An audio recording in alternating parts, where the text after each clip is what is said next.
Hello friends, once again you are welcome in this channel. तो आज की class में हम लोग डिस्कस करने वाले हैं बाइनोमियल प्रोबेबिलिटी थ्योरम के बारे में। तो आइए हम लोग देखते हैं बाइनोमियल प्रोबेबिलिटी थ्योरम क्या होता है। तो थ्योरेटिकल डेफिनेशन जानने से पहले हम इसे एग्जाम्पल समझते हैं। जो एग्जाम्पल समझते हैं कि बाइनोमियल प्रोबेबिलिटी थ्योरम क्या होता है और किस टाइप का क्वेश्चंस को इस थ्योरम के यूज़ से हम बनाते हैं। तो आइए देखते हैं। तो बाइनोमियल प्रोबेबिलिटी थ्योरम जानने से पहले हम जानते हैं कि किसी भी एक्सपेरिमेंट में ये दो वर्ड आता है, ये इसमें सक्सेस और एंड फेल्यूर। अब इस दोनों वर्ड को सीखेंगे, सक्सेस और फेल्यूर क्या होता है। अगर कोई एक्सपेरिमेंट दिया गया हो और उसमें जो निकालना हो, जो आपसे पूछ रहा हो, वो आ गया तो वो हो गया सक्सेस, और वो नहीं आया तो वो हो गया फेल्यूर। जैसे कि एक एग्जांपल देखिए, आपको अगर बोले थ्रोइंग ए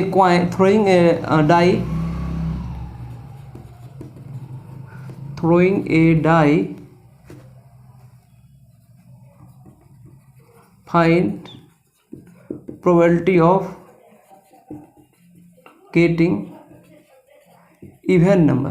कहता है अगर थ्रोइंग डाई, अगर एक डाई को फेंकते हैं तो इवन नंबर आने का प्रोबेबिलिटी क्या होगा। तो ये जो इवन नंबर आना है इसको हम सक्सेस मानेंगे, और इवन नंबर नहीं आना यानी कि ओड नंबर आना वो मानेंगे हम फेल्यूर। तो इसमें सक्सेस क्या मानेंगे, देखिए इसका सक्सेस क्या हुआ, सक्सेस इवेंट। सक्सेस इवेंट क्या होगा, जब थ्रो करेंगे और वो इवन नंबर आ जाए, getting even number, getting even number. और फेल्यूर क्या होगा, फेल्यूर इवेंट। इस एक्सपेरिमेंट में फेल्यूर इवेंट क्या हो जाएगा, इवन नंबर का नहीं आना, यानी कि गेटिंग ओड नंबर, या लिखिए नॉट गेटिंग इवन नंबर और गेटिंग ओड नंबर। तो यही हुआ सक्सेस फेल्यूर। अगर कोई भी क्वेश्चन दिया हुआ हो और जो आपको निकालना हो उसको हम सक्सेस इवेंट बोलते हैं, और जो नहीं निकालना हो यानी कि जो निकालना हो उसे सक्सेस बोलेंगे और बाकी को बोलेंगे फेल्यूर इवेंट। जैसे एक एग्जांपल और देखिए, एक एग्जांपल और देखते हैं कि tossing a coin find probability of getting क्या हेड के आने का प्रोबेबिलिटी क्या होगा वो फाइंड करना है। तो इसमें सक्सेस इवेंट क्या होगा बताइए, सक्सेस इवेंट हो जाएगा ये गेटिंग हेड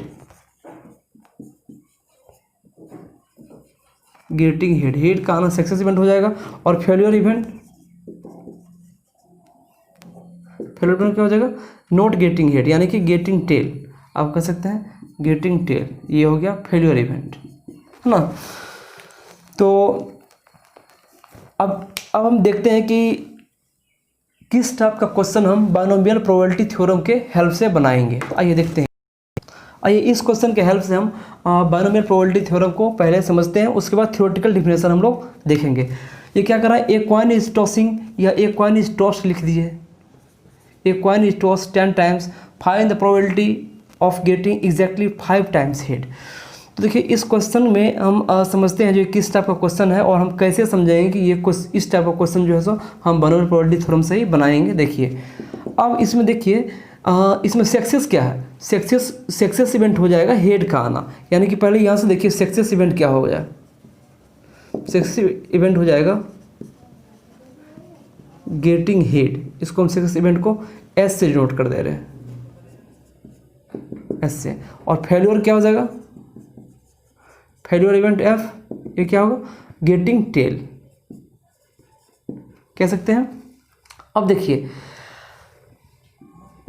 एक कॉइन को क्या किया है, 10 बार टॉस किया है, और 10 बार टॉस करने के बाद क्या कह रहा है कि एग्जैक्टली 5 बार ही मेरा हेड आए, उसका प्रोबेबिलिटी क्या हो जाएगा। तो हम क्या देखते हैं, जो प्रत्येक इवेंट में, प्रत्येक एक्सपेरिमेंट में जब पहला बार टॉस किए, दूसरा बार टॉस किया, तीसरा बार टेस्ट किए, हम उसमें निकालना चाहते हैं कि प्रत्येक इवेंट में, प्रत्येक एक्सपेरिमेंट में प्रोबेबिलिटी ऑफ सक्सेस क्या है, प्रोबेबिलिटी ऑफ फेल्यूर क्या है, पहले वो देखते हैं, है ना। देखिए इन एवरी एक्सपेरिमेंट, प्रत्येक एक्सपेरिमेंट में जो क्या होगा, प्रोबेबिलिटी ऑफ गेटिंग सक्सेस क्या हो जाएगा। मान लीजिए एक कॉइन है, एक कॉइन को हम टॉस करते हैं तो हेड आने की प्रोबेबिलिटी क्या हो जाएगा 1/2 हो जाएगा। और प्रोबेबिलिटी ऑफ टेल क्या हो जाएगा, प्रोबेबिलिटी ऑफ सक्सेस और प्रोबेबिलिटी ऑफ फेल्योर क्या हो जाएगा, फेल्योर क्या है नॉट गेटिंग हेड यानी गेटिंग टेल, तो टेल आने की प्रोबेबिलिटी क्या हो जाएगा, ये होगा 1/2। क्या देखते हैं एवरी एक्सपेरिमेंट में, तो क्या अगर हम ट्रायल चेंज करते हैं, यानी कि ये है फर्स्ट ट्रायल, हम आते हैं फर्स्ट ट्रायल है ना, पहला ट्रायल है मान लीजिए प्रोबेबिलिटी ऑफ सक्सेस क्या है 1/2 और प्रोबेबिलिटी फेलियर क्या है 1/2, और दूसरा ट्रायल जब करेंगे यानी कि जब दूसरी बार कॉइन को टॉस करेंगे उसमें भी सक्सेस का प्रोबेबिलिटी यही रहेगा, फेलियर का प्रोबेबिलिटी यही रहेगा 1/2। जब तीसरा ट्रायल करेंगे या तीसरा एक्सपेरिमेंट करेंगे, तीसरा बार कॉइन को टॉस करेंगे, उसमें भी प्रोबेबिलिटी ऑफ सक्सेस और प्रोबेबिलिटी फेलियर एक ही होगा, है ना। तो पहला चीज़ ये है कि प्रत्येक ट्रायल में जो है सो प्रोबेबिलिटी ऑफ सक्सेस और प्रोबेबिलिटी ऑफ फेलियर चेंज नहीं करता है ना, ट्रायल चेंज होने से प्रोबेबिलिटी ऑफ सक्सेस और प्रोबेबिलिटी ऑफ फेलियर चेंज। तो अगर इस टाइप का क्वेश्चन रहे कि मान लीजिए एन ट्रायल दिया रहे, आपको एन ट्रायल करना है, यहाँ क्या करना है, यहाँ कितना 10 ट्रायल करना है, यानी कि 10 बार कॉइन को टॉस करना है। यदि एन ट्रायल दिया रहे और ट्रायल को हम करने से मतलब ट्रायल चेंज होने से मेरा प्रोबेबिलिटी ऑफ सक्सेस और प्रोबेबिलिटी ऑफ फेलियर चेंज नहीं करे, और जब तब एंड ट्रायल में एग्जैक्टली आर सक्सेस आने का प्रोबेबिलिटी पूछे तो उसे हम बाइनोमियल प्रोबेबिलिटी थ्योरम के हेल्प से बनाएंगे। यहाँ क्या है, नंबर ऑफ ट्रायल क्या है 10 है, और एग्जैक्टली आर सक्सेस यानी सक्सेस क्या है, सक्सेस हम मान लिए कि किसको जिस क्वेश्चन में पूछा गया, यानी कि हेड आना सक्सेस है, यानी कि एग्जैक्टली 5 टाइम्स सक्सेस पूछा गया है, यानी कि 10 ट्रायल में 5 बार जो है सो मेरा सक्सेस हो, उसका प्रोबेबिलिटी क्या हो। तो इस टाइप का क्वेश्चन जब हो तब हम सोचेंगे कि ये बाइनोमियल प्रोबेबिलिटी थ्योरम से बनेगा। तो आइए हम पढ़ते हैं, थ्योरेटिकल पढ़ते हैं और इसका फॉर्मूला बताएंगे कि ये किस फॉर्मूला से इस टाइप के क्वेश्चन को बनाएंगे। उसके बाद हम फिर क्वेश्चन डिस्कस भी करेंगे इस मेथड पे। तो आइए हम डेफिनेशन समझते हैं बाइनोमियल प्रोबेबिलिटी थ्योरम का। देखिए लिखिए, if an experiment is such that the probability of success, इसको P मानते हैं हम, प्रोबेबिलिटी ऑफ सक्सेस को P मानते हैं, द प्रोबेबिलिटी ऑफ सक्सेस और फेल्यूर को मानते हैं Q। If an experiment is such that the probability of success और failure does not change with trial, तो ट्रायल के चेंज होने से मेरा प्रोबेबिलिटी ऑफ सक्सेस और प्रोबेबिलिटी ऑफ फेल्यूर चेंज नहीं करता है, then probability of getting exactly R success in n trial of such experiment is क्या हो जाएगा, NCR P to the power R and Q to the power n minus R। ये formula आप याद रखिएगा। देखिए अभी हम एग्जाम्पल से ही समझाए हैं और अभी हम थ्योरेटिकल भी समझा रहे हैं। इस तरह से कहता if N experiment is such that, कोई एक्सपेरिमेंट इस तरह हो कि probability of success and failure does not change with trial. तो क्या देखें, हम अगर कॉइन को हम टॉस करते हैं तो हर एक ट्रायल में चाहे कितनों बार टॉस कीजिए उसमें प्रोबेबिलिटी ऑफ हेड का आना और प्रोबेबिलिटी ऑफ टेल का आना कभी भी चेंज नहीं करेगा। हर एक ट्रायल में प्रोबेबिलिटी ऑफ हेड का आना 1/2 ही रहता है, और हर एक ट्रायल में हेड का नहीं आना यानी कि टेल का आना, वही प्रोबेबिलिटी ऑफ टेल का आना वो भी 1/2 ही होता है।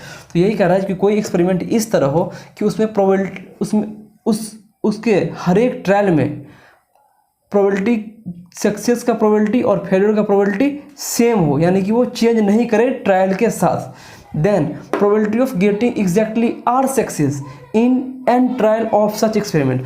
तो जो हम एन ट्रायल किए हैं उसमें आर सक्सेस होने का प्रोबेबिलिटी होगा ये, जहाँ पे पी क्या है, यहाँ पे क्या है पी, ये पी है, यहाँ देखिए यहाँ से ये पी क्या है, प्रोबेबिलिटी ऑफ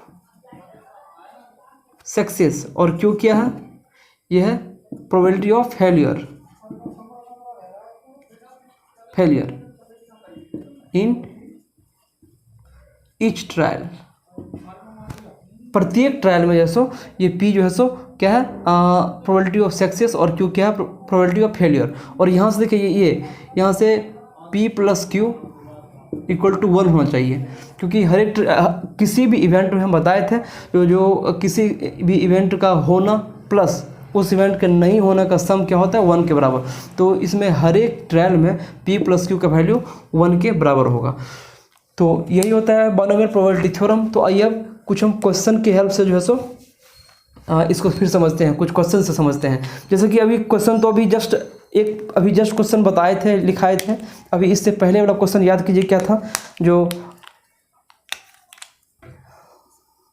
क्वेश्चन क्या था a coin is tossed 10 times, था ना। A coin is tossed 10 times,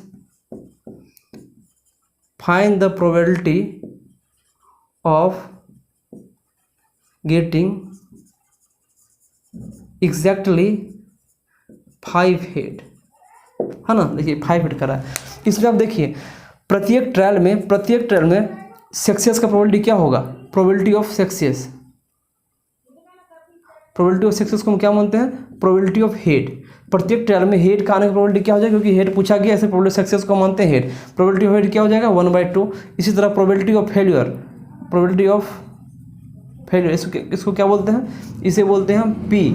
और इसे प्रोबेबिलिटी ऑफ फेल्यूर क्या हो जाएगा, हेड का टेल का आना, यानी कि हेड का नहीं आना, ये क्या हो जाएगा 1/2। ये क्या हो जाएगा क्यू। तो हर एक ट्रायल में जो है सो प्रोबेबिलिटी ऑफ हेड और प्रोबेबिलिटी ऑफ टेल का आना हमेशा कांस्टेंट रहेगा, 1/2 के बराबर ही रहेगा। और देखिए यहाँ जो अगर P प्लस Q कीजिएगा तो ये क्या हो जाएगा 1। तो अब डायरेक्ट फार्मूला पे हम पुट कर देंगे। तो यहाँ पे n क्या है, n है 10, यानी कि टोटल नंबर ऑफ ट्रायल्स। तो 10 टाइम्स जो है सो टॉस किया गया, ये n इक्वल टू 10 है। और r क्या हो जाएगा, जो हमसे पूछा जाएगा एग्जैक्टली 5 हटाना है, तो r क्या हो जाएगा 5। तो यहाँ से क्या हो जाएगा रिक्वायर्ड प्रोबेबिलिटी क्या हो जाएगा, इस फॉर्मूला पे सेट कर दीजिए। n की जगह 10c 5 और p क्या है, p का भाई 1/2 है, 1/2 के पावर 5 इंटू q क्या है 1/2 के पावर n माइनस r, यानी कि 10 माइनस 5 इक्वल टू ये 5 हो जाएगा। तो यही हो गया आंसर। तो बहुत ही इजी है। आइए अब 2-4-5 क्वेश्चन के हेल्प से हम प्रीवियस ईयर में पूछा गया जो RT क्वेश्चन है उसके हेल्प से हम समझते हैं जो बाइनोमियल प्रोबेबिलिटी थ्योरम क्या होता है। तो आइए अब इस क्वेश्चन के हेल्प से बाइनोमियल प्रोबेबिलिटी थ्योरम को समझते हैं। देखिए क्वेश्चन नंबर 1 क्या कह रहा है। क्वेश्चन 1 कह रहा है a die is thrown 7 times, 7 बार किसी डाइज को थ्रो किया गया। Then the probability of getting exactly 5 times 6 each. अब देखिए एक बार डाई को थ्रो किए, फिर दोबारा किए, तिबारा किए, फिर चौथा टाइम किए, 5 टाइम किए, 6 टाइम किए और 7 टाइम किए, 60 टाइम थ्रो किए हैं डाई को। तो उससे पूछ रहा है कि एग्जैक्टली 5 टाइम्स मेरा 6 आया हो, है ना, डाई पे 5 टाइम्स 6 आया हो, उसका प्रोबेबिलिटी क्या होगा। तो अब देखिए इसमें सक्सेस इवेंट कौन हो, क्या होगा, सक्सेस क्या होगा, सक्सेस इवेंट हम मानते हैं प्रोबेबिलिटी ऑफ गेटिंग 6, है ना। सक्सेस इवेंट हो गया प्रोबेबिलिटी ऑफ गेटिंग 6। अब एक बार अगर डाई को थ्रो किए तो 6 आने की प्रोबेबिलिटी क्या हो जाएगा, डाई को अगर थ्रो करते हैं सैम्पल स्पेस क्या आता है 1 2 3 4 5 6, है ना। तो 6 आने की प्रोबेबिलिटी क्या हो जाएगा 1/6, एक ही बार है 6, 1 टोटल नंबर ऑफ आउटकम्स क्या है 6, तो 1/6 हो जाएगा, है ना। और फेल्यूर क्या हो जाएगा, प्रोबेबिलिटी ऑफ सक्सेस इवेंट ये हो गया, इसको मानिए P। और प्रोबेबिलिटी ऑफ फेल्यूर क्या हो जाएगा, फेल्यूर इवेंट क्या हो जाएगा, प्रोबेबिलिटी ऑफ नॉट गेटिंग 6 नहीं आया, तो ये क्या हो जाएगा 6 नहीं है तो वहाँ क्या आ जाएगा 1 2 3 4 5 कुछ भी आ सकता है, तो 5/6 इसको मानिए Q। अब देखिए अब हर एक ट्रायल में P और Q का वैल्यू मेरा सेम रहेगा, यह है in every trial, in every trials. तो प्रत्येक ट्रायल में है P और Q का वैल्यू सेम रहेगा, चाहे कोई सा भी थ्रो को आप नोटिस कीजिए, हर एक थ्रो में प्रोबेबिलिटी ऑफ गेटिंग 6 1/6 रहेगा, प्रोबेबिलिटी ऑफ गेटिंग नॉट 6 वो क्या होगा 5/6 हो जाएगा। तो अब क्या कर रहा है आपको, n इक्वल टू क्या दिया हुआ, n इक्वल टू दिया हुआ 7 और r इक्वल टू क्या दिया हुआ 5, एग्जैक्टली 5 है ना, तो r इक्वल टू 5 है। तो अब क्या क्या क्या लिखेंगे, रिक्वायर्ड प्रोबेबिलिटी। रिक्वायर्ड प्रोबेबिलिटी क्या हो जाएगा, हम पढ़े हैं अभी 10 formula, NCR P to the power R into Q to the power n minus R। बस इसी फॉर्मूला पे आप इसी फॉर्मूला पे इसे पुट कीजिए। n क्या है 7C 5 इंटू P क्या है 1/6, 1/6 के पावर R क्या है 5 और इंटू 5/6 के power n minus R। n क्या है 7 माइनस 5 इक्वल टू 2। यही हो जाएगा आंसर, तो सॉल्व कर लीजिए। तो बहुत ही इजी क्वेश्चन है ना। अब देखिए क्वेश्चन नंबर 2 क्या कह रहा है। तो क्वेश्चन कह रहा है suppose the probability for A to win the game against B is 0.4। कहता है if A has an option to playing either a best of 3 game और best of 5 game match against B, which option should be choose so that the probability of his winning the match is higher. ये question क्या कर रहा है, कह रहा है कि मान लीजिए ए और बी गेम खेलता है ना एक साथ, और ए का जीतने का चांस हर एक गेम में 0.4 है। फिर कहता है ए के पास ऑप्शन है या तो वो बी के साथ बेस्ट 3 गेम खेले, बेस्ट 3 या बेस्ट 5 गेम खेले। बेस्ट 3 क्या क्या मीनिंग हुआ कि वो बी के साथ 3 गेम खेलता है, और बेस्ट 5 का मीनिंग हुआ कि वो बी के साथ 5 गेम खेलता है ना बी। फिर कहता है कौन सा ऑप्शन वो चूज करे ताकि जो ए का जीतने का जो चांस है, यानी कि ए का जीतने का चांस या प्रोबेबिलिटी जो है सो वो हायर है। कहता है कोई match no match is draw, कोई मैच ड्रॉ नहीं होता है। तो अब देखिए किसी मैच में यहाँ क्या दिया है, given in any match probability of winning the ए क्या दिया है 0.4। इसे मानते हैं P, क्योंकि लास्ट में हमको ए के जीतने का ही हमको चांस या प्रोबेबिलिटी टोटल निकालना है ना। इसलिए हम एक जीतने के चांस को मानते हैं एक मैच में, किसी भी एक मैच में वो P मानते हैं। तो probability of winning the B क्या हो जाएगा, वो हो जाएगा 0.6, क्योंकि जब B कब जीतेगा, जब ए हारेगा, यानी कि 1 माइनस 0.4 इक्वल टू क्या हो जाएगा 0.6। इसे मानते हैं Q। अब देखिए कहते हैं ए के पास 2 ऑप्शन है, या तो वो बेस्ट 3 मैच खेले या बेस्ट 5 मैच खेले। तो कौन सा मैच खेलेगा वो कि वो उसके जीतने का प्रोबेबिलिटी ज़्यादा होगा, यानी कि 3 मैच जब खेलेगा तो ए को जीतना होगा, या तो 2 मैच जीतना होगा या तीनों जीतना होगा, तब बोलेंगे ए जीता है। जब 5 मैच खेलेगा तब ए को कितना जीतना होगा, 3 जीतना होगा मिनिमम, या 4 जीतना होगा, या 5 मैच जीतना होगा। तो हम सबसे पहले निकालते हैं प्रोबेबिलिटी। अगर 3 मैच का गेम हो, अगर 3 मैच का गेम होता है तो पहला हम निकालते हैं केस 1 निकालते हैं। अगर गेम हो game of 3 matches between A and B, अगर ए और बी के बीच में 3 मैच का गेम हो 1 2 3, तो ए के जीतने का प्रोबेबिलिटी क्या हो जाएगा, probability of winning the match A, ये क्या हो जाएगा देखिए, या तो तीनों में से तीनों मैच ए जीत ले, या तीनों में से 2 मैच ए जीते, तभी होगा ना। या तीनों में से तीनों मैच ए जीत ले, या तीनों में से 2 मैच ए जीते और 1 मैच बी जीते, तो हम बोलेंगे जो ए जीता है, यही होगा चांस। तो इसमें क्या होगा देखिए, या तीनों में से तीनों मैच जीते तो क्या बोलेंगे 3C2, और P के पावर क्या हो जाएगा 2, और Q के पावर क्या हो जाएगा 3 - 2, और मीन्स प्लस ये है, और या 3 में से कोई 2 मैच जीत ले, यानी कि 3 में से एग्जैक्टली 2 मैच जीते, 3 में से एग्जैक्टली 2 मैच जीतने का चांस क्या हो जाएगा, ये हो जाएगा। या 3 में से एग्जैक्टली तीनों मैच जीतने का प्रोबेबिलिटी क्या हो जाएगा 3C3, P के पावर 3 और Q के पावर 3 - 3। अब देखिए 3C3 क्या होता है, 3C2 इक्वल टू 3, P क्या है 0.4, तो 0.4 का स्क्वायर, और Q क्या है 0.6, 0.6 के पावर 1 जोड़ 3C3 equal to 1 into P क्या है 0.4 के पावर 3 और Q क्या है 0.6 के पावर 0 हो जाएगा। अब इसका वैल्यू क्या हो जाएगा देखिए 3, और 0.4 का स्क्वायर क्या होता है 0.16 ये हो जाएगा इंटू 0.6, तो ये सबको गुना कर दीजिए और ये क्या है 0.064, 0.4 का क्यों हो जाएगा ये, तब इसको ऐड करके लिख दीजिए क्या क्या हो जाएगा। अब देखिए 16 इंटू 3 इक्वल टू क्या हो जाएगा ये 0.48 गुना 0.6 0.064, ये क्या हो जाएगा 6 इंटू 48 क्या हो जाएगा 228 0.228 0.064, ये क्या हो जाएगा देखिए 8 4 12 का 2 बाकी रहा 1 8 6 14 1 15 का 5 बाकी रहा 1 2 1 2 1 3, तो इसका प्रोबेबिलिटी हो गया इतना। अब हम केस 2 क्या निकालते हैं, केस 2 में कि गेम ऑफ 5 मैचेज,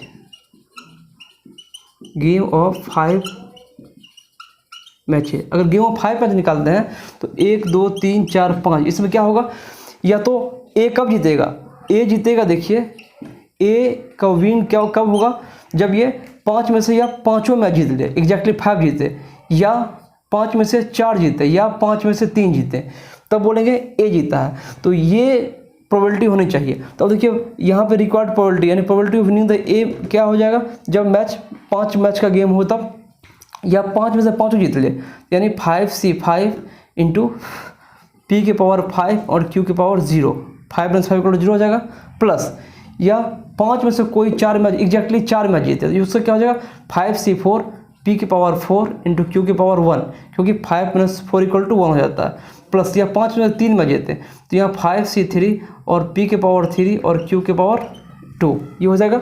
अब फिर देखिए 5C5 क्या हो जाएगा 5 इंटू पी क्या है आपको पी है 0.4 तो 0.4 के पावर 5 इंटू क्यू के पावर 0 तो क्यू के पावर 0 = 1 ही हो जाएगा, प्लस 5C5 क्या होता है 1, 5C5 1 होता है, 5C4 क्या हो जाएगा 5 पी के पावर 5 यानी 0.4 टू द पावर 4 और क्यू क्या है 0.6 के पावर 1, प्लस 5C3 क्या होता है 10, ये 10 होता है, और पी क्या है 0.4 इसके पावर कितना है 3 इंटू क्यू क्या है 0.6 इसके पावर कितना है 2, तो इसको कैलकुलेट कर लीजिए। अब आप देखिए कि प्रोबेबिलिटी ऑफ विनिंग द ए किस में ज़्यादा है, अगर इसका वैल्यू कैलकुलेट कीजिए ये आ जाएगा आपको x, कुछ मान लीजिए कोई वैल्यू आ जाएगा x, अगर x बड़ा होगा इससे तो हम क्या बोलेंगे कि जब गेम वो 5 मैच का खेलेगा तब ए का जीतने का चांस ज़्यादा होगा, या अगर ये x छोटा होगा इसको कैलकुलेशन करके आप कैलकुलेट कर लीजिएगा, अगर ये छोटा होगा और ये बड़ा होगा, जो बड़ा होगा ये दोनों में जो बड़ा होगा हमको उसी को फॉलो करना है, अगर ये बड़ा होगा तो हम बोलेंगे 3 मैच का गेम खेलने में ही ए का प्रोबेबिलिटी हाई होता है, ज़्यादा होता है। तो इस तरह से ये क्वेश्चन कब पूछा गया था, ये 98 में पूछा गया था, सॉरी 1989 में, ये IIT का 1989 में पूछा गया था, ये थ्योरेटिकल क्वेश्चन था, काफ़ी इजी क्वेश्चन था। देखिए क्या क्वेश्चन कर रहा था कि जो अगर ए और बी दो मैच खेलता है दोनों और ए का जीतने का चांस हो तो 0.4 है, तो कहता है फिर कि अब ए के पास ऑप्शन है या तो बेस्ट 5 खेले या बेस्ट 3 खेले, तो कौन सा गेम खेले वो चूज करे ए ताकि वो उसके जीतने का चांस ज़्यादा हो। तो क्या कि हम एक बार निकाल लिए केस 1 करके कि अगर 3 मैच का गेम हो तब ए का जीतने का प्रोबेबिलिटी क्या होगा, फिर निकालिए जब 5 मैच का गेम हो तब एक जीतने की प्रोबेबिलिटी क्या होगा, और दोनों में जो बड़ा होगा हम बोलेंगे जो कि probability of A winning the match जो है सो उस केस में हायर है। तो बस यही क्वेश्चन था। तो अब आइए क्वेश्चन नंबर 4 पर डिस्कस करते हैं। A pair of die is thrown 5 times, the probability of getting a doublet exactly 2 times, है ना। कहता है कि ए पेयर ऑफ डाई है, यानी कि आपके हाथ में 2 डाइस है और दोनों को आप थ्रो करते हैं, तो कितना बार थ्रो किए हैं 5 बार थ्रो किए हैं। तो फिर कह रहा है आपको जब आप 5 बार डाई को थ्रो कर रहे हैं तो कहता है एग्जैक्टली कितना बार 5 बार थ्रो किया हुआ, तो 2 टाइम्स जो है सो मेरा डबलेट है। डबलेट किसे कहते हैं, देखिए डबलेट क्या होता है, डबलेट क्या होता है यानी कि दोनों सेम नंबर आए, यानी कि 1 1 आ गया हो, पहला पर 1 दूसरा पर 1, या 2 2 आ गया हो, या 3 3 आ गया हो, या 4 4 आ गया हो, या 5 5 आ जाए, या 6 आ जाए, इसमें से कोई नंबर आ जाए, इसको बोलते हैं डबलेट। यानी कि 2 डाई को थ्रो किए हैं, पेयर ऑफ डाई का यही अर्थ हुआ कि 2 डाई आपके पास है और 5 बार थ्रो किए हैं। देखिए 5 बार थ्रो किए हैं, यहाँ तो जस्ट क्लियर होता है कि n इक्वल टू क्या दे दिया आपको 5 टोटल ट्रायल, और गेटिंग क्या कर रहा है, getting a doublet exactly 2 times, 2 times, यानी कि आर का वैल्यू क्या दे दिया आपको 2, ये तो दे दिया आपको। अब देखिए 5 टाइम हम 2 डाई को थ्रो किए हैं, अगर पहला बार 2 डाई को थ्रो करेंगे तो total number of sample space क्या आ जाएगा, n का वैल्यू होगा 6 स्क्वायर इक्वल टू 36, और उस 36 में केवल 6 टाइम्स ही ऐसा होगा जो डबलेट आएगा। देख रहे हैं ना, 6 टाइम ही ऐसा होगा जो डबलेट आएगा, सॉरी जो डबलेट आएगा। तो यहाँ पे हम क्या लिखते हैं, पी क्या हो जाएगा, डबलेट का आना इवरी ट्रायल में डबलेट का आना कितना हो जाएगा 1 2 3 4 5 6 अपॉन ये 36, देखिए हो जाएगा। Total number of sample space कितना है, टोटल नंबर ऑफ आउटकम्स क्या है, ये है 36 है ना, और इसमें डबलेट कितना आ रहा है 1 2 3 4 5 6 बार डबलेट आ रहा है, तो वही डबलेट का आना ये मेरा सक्सेस हो जाएगा। पी का वैल्यू क्या हो गया 1/6, और क्यू का वैल्यू क्या हो जाएगा, जो बाकी का आना यानी कि जब डबलेट नहीं आया, यानी कि 36 - 6/36, यानी कि 30/36, टोटल नंबर 36 है आउटकम्स, इसमें 6 टाइम डबलेट है, और क्यू हम निकालते हैं डबलेट का नहीं आना है इसलिए माइनस कर दिए, 30/36 इक्वल टू 5/6, ये हो गया क्यू। अब देखिए पी प्लस क्यू का वैल्यू अब ऐड कीजिएगा तो ये 1 आ जा रहा है ना। तो आपको अब क्या पूछेगा, रिक्वायर्ड प्रोबेबिलिटी। अब देखिए रिक्वायर्ड प्रोबेबिलिटी क्या हो जाएगा 5C2, NCR है ना, n कितना 5 और r कितना 2, 5C2 और p के पावर 2 इंटू क्यू के पावर 5 - 2, यही हो जाएगा ना। अब देखिए ये क्या हो जाएगा, 5C2 क्या होता है 10 इंटू p क्या है, p है 1/6, तो 1/6 का स्क्वायर इंटू क्यू क्या है 5/6, 5/6 का 5 - 2 इक्वल टू 3। अब इसको सॉल्व कीजिए, आंसर आ जाएगा। तो बहुत ही इजी क्वेश्चन था। अब आइए क्वेश्चन नंबर 4 पे जाते हैं, ऊपर वाला क्वेश्चन। वो क्या कह रहा है पढ़िए, कहता है ए and be having equal skill, है ना, ए और बी के पास इक्वल स्किल है, कह रहा है, आर प्लेइंग ए गेम, एक गेम को खेलने के लिए, बेस्ट ऑफ 5 पॉइंट्स, है ना। फिर क्या कह रहा है, after A has won 2 point and B has won 1 point, the probability that A will win the game. अब देखिए कोई गेम है ना, और कह रहा है बेस्ट 5 पॉइंट्स वाला गेम है। अगर फॉर एनी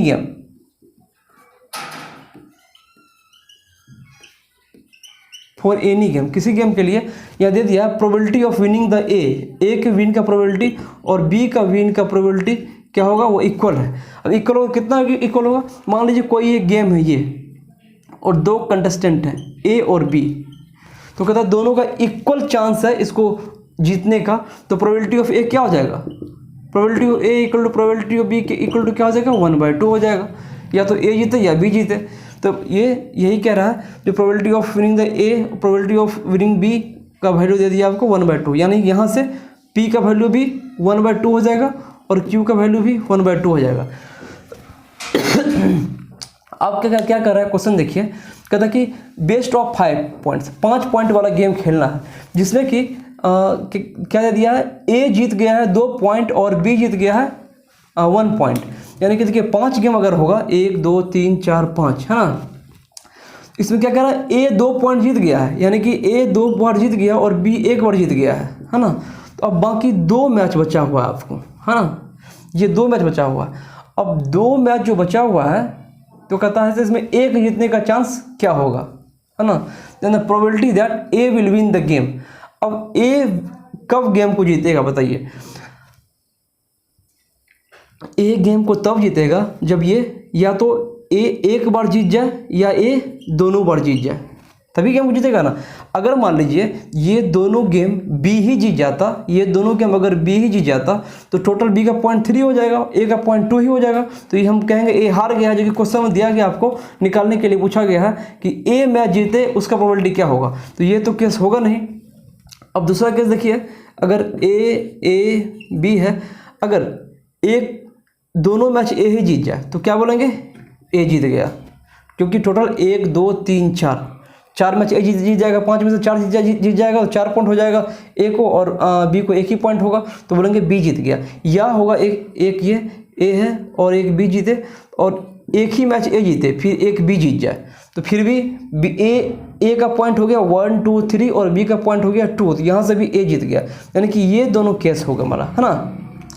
तो यहाँ देखिए रिक्वायर्ड प्रोबेबिलिटी में क्या लिखेंगे, रिक्वायर्ड प्रोबेबिलिटी में होगा आइदर ए विन, अब 2 ही मैच है ना, क्योंकि 3 मैच तो हो ही गया है, बाकी 2 ही पे हम 2 ही मैच पे जो है सो हम प्रेडिक्ट कर रहे हैं, तो रिक्वायर्ड प्रोबेबिलिटी क्या हो जाएगा, आइदर ए विन्स बोथ मैच और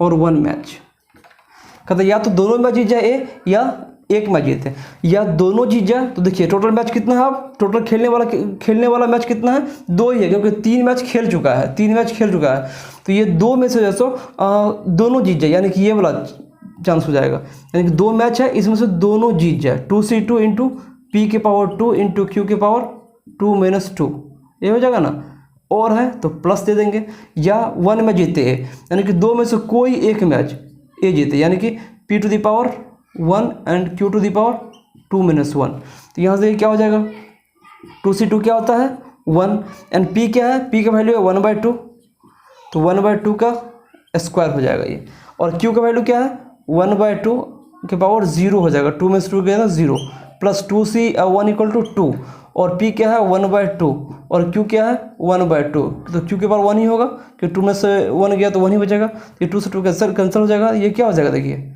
1/4 प्लस यहाँ से 1/2, ये क्या हो जाएगा 3/4, यानी कि एक जीतने का चांस क्या हो जाएगा 3/4।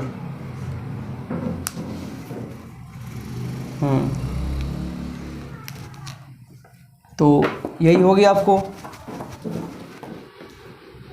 देखिए इस तरह से हम क्वेश्चन नंबर 4 को भी डिस्कस कर दिए, यानी कि ये बहुत ही बहुत ज़्यादा इजी टॉपिक है, बायनोमियल प्रोबेबिलिटी थ्योरम। इसमें कुछ नहीं है, बस एक ही फॉर्मूला याद करना है आपको, वो क्या NCR into P to the power R और Q to the power n - r, जहाँ p क्या है प्रोबेबिलिटी ऑफ सक्सेस, एंड जहाँ p क्या है प्रोबेबिलिटी ऑफ सक्सेस, और q क्या है प्रोबेबिलिटी ऑफ फेल्यूर, है ना, और इन एवरी ट्रायल,